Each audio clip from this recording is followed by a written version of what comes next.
Fala galera, muito bom dia, muito boa tarde, muito boa noite. Espero que todos estejam bem, espero que todos estejam em segurança, beleza? Queria dar um salve aí pro terceiro ano, falar que com essa nova ferramenta aí a gente vai basicamente ter um contato um pouco maior, que é o WhatsApp.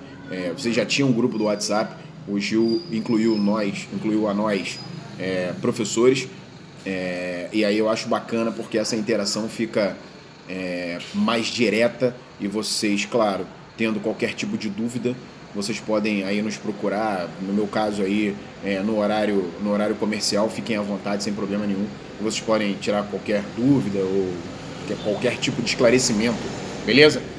Então, galera, a gente está voltando hoje para os nossos estudos, para os nossos temas. Então eu vou dar continuidade da onde eu parei. Vou tentar aí não ser muito demorado, eu sei que ninguém gosta aí de videoaula muito longa, então vou tentar bater aí no máximo uma casa dos 10 minutos. Então espero que seja suficiente para a gente entender o nosso próximo tema.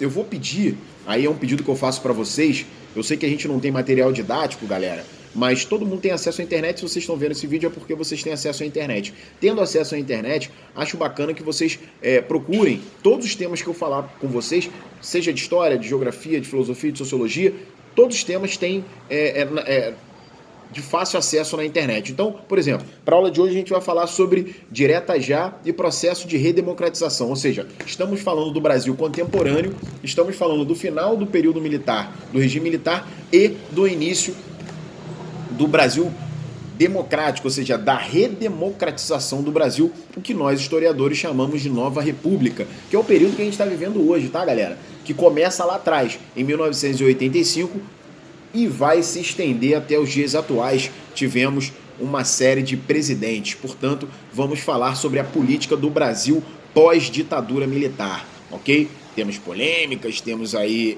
divergências, mas vamos nos ater aos fatos. Vamos ficar com aquilo que de fato aconteceu e que formou, né, galera? Não dá para negar o que formou e que formou também o Brasil atual, ok? Essa conjuntura que a gente vive hoje é uma espécie de resultado de todo esse processo histórico recente, ok? Então vamos falar do final do período militar. Na nossa última videoaula nós falamos sobre a ditadura militar, o regime militar, como queiram. A gente vai falar como que esse regime chegou ao fim, ok?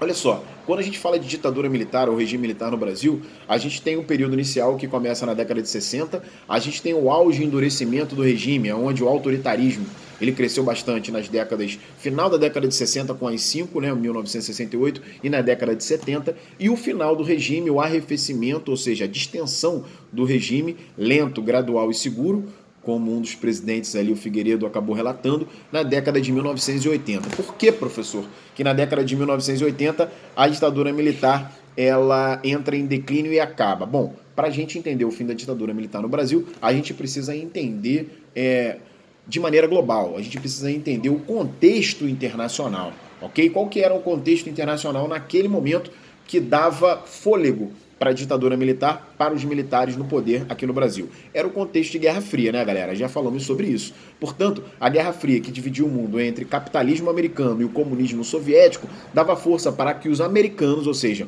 os estadunidenses, eles apoiassem um regime militar que controlasse o país, que controlasse o Brasil. Porque o Brasil, o maior país da América Latina, se tornasse naquele momento um país comunista, segundo os americanos, isso seria de grande problema para a administração geopolítica da América Latina e do mundo todo para eles americanos. Portanto, quando a Guerra Fria ela acaba entrando em declínio, ou seja, no início da década de 80, automaticamente os americanos eles passam a retirar o apoio ao governo ou aos governos militares na América Latina, e eu incluo aí o Brasil. Portanto, naquele momento nós já não tínhamos mais tanta necessidade por parte dos americanos e também dos militares de se manterem no poder. E é claro que as notícias de sequestros, as notícias de mortes, as notícias de problemas relacionados à economia, à política e à sociedade, é claro que iam desgastando também o regime militar depois aí de quase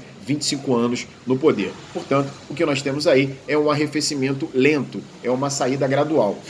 A partir, principalmente do final da década de 70 e início de 80, a volta dos exilados, a lei da anistia, ou seja, vários movimentos de distensão acabam acontecendo nesse período final, e é claro que a imprensa começa a relatar um pouco mais, o próprio processo de censura à imprensa, ele acaba também se arrefecendo, ele acaba diminuindo, as pessoas passam a se mobilizar mais e principalmente a surgir um movimento de volta da democracia, e a representação máxima da democracia naquele período seria a volta do voto popular, ou seja, durante o auge, quase todo o período militar, não tivemos eleições diretas, sobretudo para presidente. Não era o povo que votava para presidente. Os próprios militares escolhiam entre si quem seria o próximo presidente da República. Então, o movimento de diretas já, ele foi o mais simbólico naquele momento, movimento que reuniu milhares de pessoas no centro do Rio de Janeiro, em São Paulo, outras capitais como Belo Horizonte, Salvador,